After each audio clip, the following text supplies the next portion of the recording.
जीवन जीने का एक सरलतम मार्ग होता है और यही रंग ऐशाचे के माध्यम से हम जानने की कोशिश करेंगे परम पूज्य आचार्य श्री बिमल सागर सुरेश्वर जी महाराज साहब से। महाराज साहब, सबसे पहले प्रणाम। ये मुझे हमेशा सवाल रहता है कि इतना सुंदर जीवन मिला है तो एक आदर्श दिनचर्या मेरी कैसी होनी चाहिए जिससे मुझे और दुनिया को लाभ हो। संसार में मनुष्यों की संख्या तो बहुत ज़्यादा है, लेकिन इंसान के साथ साथ में इंसानियत कम है। इसीलिए अपने को सब जगह पर अशांति, भेदभाव, वैमनस्य दिखाई देता है। मैं ये सोचता हूँ कि सबसे पहले मनुष्य में मनुष्यता आनी चाहिए।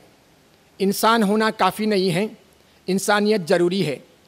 जब ये बात हमारे दिमाग में समझ में आती है तो उसके बाद में हमारे रहने का, खाने पीने का, व्यवहार करने का तरीका बदल जाता है। हर मनुष्य का ये कर्तव्य बनता है कि वो अपनी तरह संसार के सभी प्राणियों को समझे, सबसे प्रेम पूर्वक व्यवहार करें, किसी के साथ में छल कपट धोखाबाजी ना करें, अच्छे तरीके से आगे बढ़ें और जो भी अपने से पीछे रह गए हैं उनको आगे बढ़ाने के लिए उनका हाथ पकड़ें। गरीब हों, सामान्य आदमी हों, उनको सहयोग करें। सब जगह पर ज्ञान का प्रसार प्रचार करें, स्वयं व्यसन मुक्त रहें और नीतिमान रह करके जीवन की प्रगति करें। ये तो बहुत अच्छे भाव हमको पाने के लिए ज़रूरी होते हैं, पर हमारे भारतीय संस्कृति में संस्कारों का एक विशेष महत्व है। तो बचपन से लेके बड़े होने के बाद भी ये संस्कार सदोदित क्यों मिलते रहने ज़रूरी है? भारतीय संस्कृति संस्कार प्रधान है। संस्कार किसी भी क्षेत्र में हो मनुष्य के जीवन को प्रभावित करते हैं। संस्कार ये नक्की करते हैं कि पशु में और मनुष्य में क्या अंतर है। एक पशु भी जिंदगी जीता है, पक्षी भी जिंदगी जीते हैं और मनुष्य भी जिंदगी जीता है। फर्क ये है कि मनुष्य के पास में विवेक होना चाहिए, विनय होना चाहिए, समझदारी होनी चाहिए। इन संस्कारों का हम घर में, शाला यानी स्कूल में और अपने व्यवहार में रोज शिक्षा दीक्षा दे करके तैयारी कर सकते हैं। और इसीलिए हर भारतीय परिवार का ये दायित्व बनता है कि वो अपने बालक बालिकाओं को अच्छे संस्कार दें, उनका निर्माण करें, उनमें नैतिकता और चरित्र का भाव भरें। जैसे अपने कभी छत्रपति शिवाजी थे, महाराणा प्रताप थे, सरदार वल्लभ भाई पटेल थे, लोकमान्य तिलक थे। ये ऐसे ऐसे महान लोग थे जिन लोगों ने दुनिया की अच्छाइयों के लिए या भारत की उज्ज्वलता के लिए अपने जीवन को न्यौछावर किया। संस्कार मनुष्य का सबसे बड़ा धन है, वो सबसे बड़ी समृद्धि है। जो काम पैसा नहीं करता, मैं ये सोचता हूँ कि वो काम जीवन पर्यंत संस्कार करेंगे। मनुष्य ऐसा मानते हैं कि आज के ज़माने में जो मटेरियल का युग आया है, पैसों से सब काम हो जाएगा, पैसों से सुख आ जाएगा।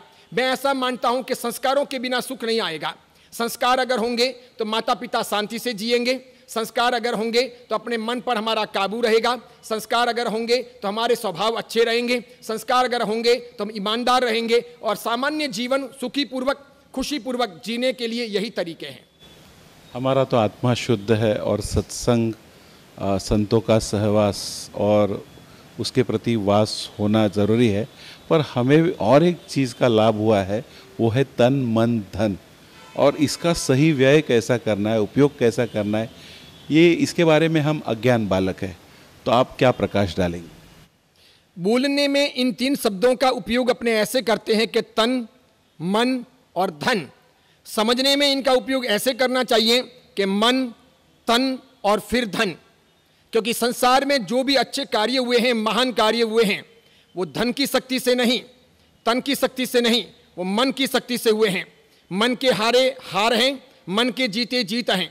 अगर मन पक्का हो, इरादे पक्के हों तो निश्चित तौर पर बुलंदियों पर पहुंच सकते हैं, असंभव को संभव बना सकते हैं। और इसीलिए धन को हमको तीसरे ग्रेड पर रखना चाहिए, तन तो सबको मिला है, वो दूसरे ग्रेड पे होना चाहिए। सबसे पहले मन की शक्ति आंकनी चाहिए। इंसान को मन से संकल्पित होना चाहिए, निष्ठावान बनना चाहिए, पक्के इरादे वाला बनना चाहिए, अच्छे कामों के लिए समर्पित बनना चाहिए। असंभव काम भी मन की शक्तियों के आधार पर हम संभव कर सकते हैं। जितने जितने भी भारत में या भारत के बाहर महापुरुष हुए, चाहे वे राजनीतिज्ञ हों, समाज शास्त्री हों, चाहे वे संत हों, जिन्होंने भी अच्छी उपलब्धियां प्राप्त की, मैं पक्के तौर पर कहता हूं कि सबसे पहले मन के संकल्प की शक्ति काम आई है, तन और धन तो बाद में लगा है। इसीलिए किसी को भी तन पर भी गर्वित नहीं होना चाहिए और धन पर भी गुमान नहीं करना चाहिए। पैसा है, आज आया कल चला जाएगा। उसी प्रकार तन है, आज भले जवान लगता है कल बूढ़ा हो जाएगा, लेकिन मन में अगर इरादे अच्छे रहे तो बूढ़े हो जाने के बाद में भी हम अच्छे काम कर सकते हैं। और इसके लिए सबसे पहले मन की शक्ति को जगाएं, मन से सब पवित्र बने। यही हमारा आध्यात्मिक भारतीय साहित्य कहता है, चाहे वो हिंदू हो, चाहे वो जैन हो, चाहे वो सिख हो, चाहे वो बौद्ध हो, चारों भारत की धर्म परंपराएं यही कहती है कि मन की शक्ति को जगा करके उसे पावन बनाने का प्रयास करना चाहिए और उसी से जीवन की सफलताएं मिलती हैं। ये सही बात कही, क्योंकि कबीर के दोहे में भी कहा गया है कि अपने मकसद को पाइए मन ही के प्रतीत। तो ये मन संकल्प या अपने विषय का संकल्प तो होते ही रहना चाहिए, पर हम जब दुनिया में व्यवहार करते हैं तो अनेक जीवों से हमारा संपर्क आता है, संबंध आता है, और ये हमें समझ में नहीं आता है कि प्रत्येक जीव के साथ हमारा प्रत्यक्ष व्यवहार कैसे होना चाहिए। मन की शक्ति जब मजबूत होगी, मन से इंसान मजबूत होगा और समझदार बनेगा, तो हर जीव के प्रति अपना व्यवहार करने के लिए वो औचित्य समझेगा, अपना कर्तव्य समझेगा।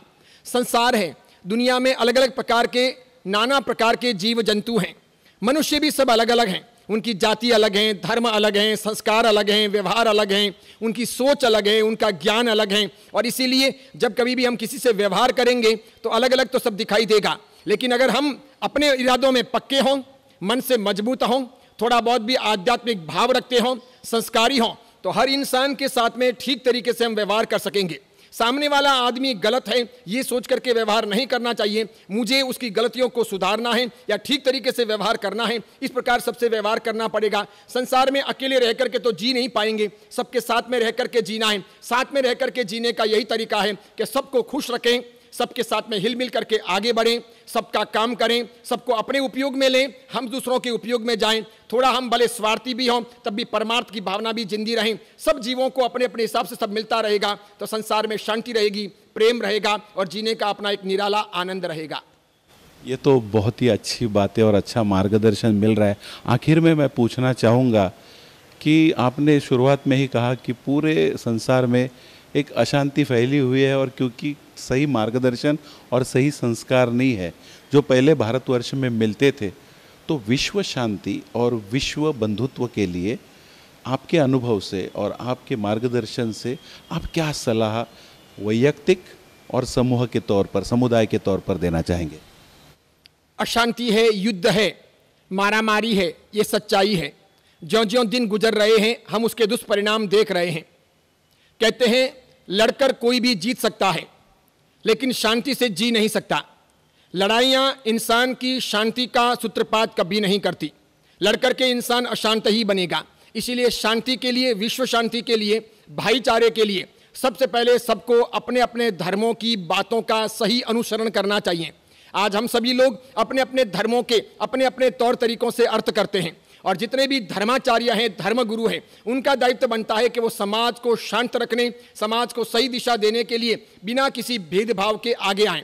तीसरी बात, जो भी समाज का प्रबुद्ध वर्ग है, समझदार वर्ग है, ज्ञानी वर्ग है, चाहे वो नेता हो, चाहे वो उद्योगपति हो, चाहे वो अन्य कोई भी हो, लेकिन जिसमें भी थोड़ी बहुत भी बुद्धि और क्षमता है, उनका काम होता है कि जब कभी भी कहीं आग लगी हो तो आग में और अधिक तेल न डालें, आग में पानी डालने का काम करें, यानी कि लोगों को अशांति से शांति की ओर लाने का प्रयास करें। सबके स्टेटमेंट ऐसे हों, सबके कार्य ऐसे हों, सबकी विचारधारा ऐसी हों, तो बहुत सारी अशांतियों से बचा जा सकता है और धीरे धीरे शांति के मार्ग पर जा सकते हैं। भगवान महावीर ने कहा था कि अहिंसा सबसे प्रधान अपना धर्म है। अहिंसक व्यक्ति कभी किसी भी व्यक्ति का अन्याय का काम नहीं करेगा। अहिंसा और नैतिकता को अपने को साथ में जोड़ना चाहिए। मैं ये मानता हूं कि अहिंसा नैतिकता है और नैतिकता अहिंसा है। जो आदमी नैतिक यानी ऑनेस्ट होगा और वो आदमी अहिंसक होगा तो किसी के प्रति अन्याय या अपराध का काम नहीं करेगा। आज पैसों के लिए, साम्राज्य के विस्तार के लिए या अपने अहंकार के पोषण के लिए बहुत झगड़े हो रहे हैं, बहुत लड़ाइयाँ हो रही, बहुत समस्याएं हो रही, एक दूसरे देश भी लड़ रहे हैं, तो कहीं ना कहीं ये तथ्य काम कर रहा है। और इसीलिए सभी को शांत होकर के शांतिपूर्वक जीना चाहिए। जीने का एक ही रास्ता है शांति। मरने के कई रास्ते हैं, लड़ाई हो, अशांति हो, विवाद हो, अपराध हो, कुछ भी हो। इसलिए हम सभी मनुष्य जीने के लिए पैदा हुए हैं, मरने के लिए पैदा नहीं हुए कि तरफ तरफ के चले जाएं। शांतिपूर्वक जीने के लिए सबको भाईचारे के साथ में आगे बढ़ना है, ज्ञानवान लोगों को सहयोग देना है और साधु संतों को अपनी भूमिका बराबर रखनी है। सबसे बड़ी बात कही गई है और सबसे अहम बात बताई गई है, अहिंसा ये सबसे बड़ा धर्म है। सबसे महत्वपूर्ण हर मनुष्य को जानना चाहिए कि मेरा जो धर्म बताता है उसका अनुसरण मुझे अच्छी तरह से करना चाहिए, और जो समझदार लोग हैं उनको आगे आकर आग में पानी डाल के जितनी शांति फैल सके उतना फैलाना ज़रूरी है। और आखिर में सबसे बड़ी बात कि मन के हारे हार है, मन के जीते जीत, ये बड़ी बात है और सबसे बड़ा मार्गदर्शन हमें महाराज साहब ने दिया है। आपका विशेष जो बातचीत आपने की और ये मार्गदर्शन करके हमें जो आत्म साक्षात्कार दिया है, इसके लिए हम आपका विशेष शुक्रगुजार है। खूब आनंद कीजिए। आशीर्वाद है मेरे, दुनिया में सभी लोगों को शांति मिले और सबका अच्छा उद्धार हो, सबका कल्याण हो, बच्चों को अच्छे संस्कार मिलें, सब लोग सुख शांतिपूर्वक जीवन जिएं, ऐसी मेरी मंगल कामना, यही आशीर्वाद। सभी दर्शकों की ओर से मैं आपको प्रणाम करता हूँ। आशीर्वाद है। खूब आनंद।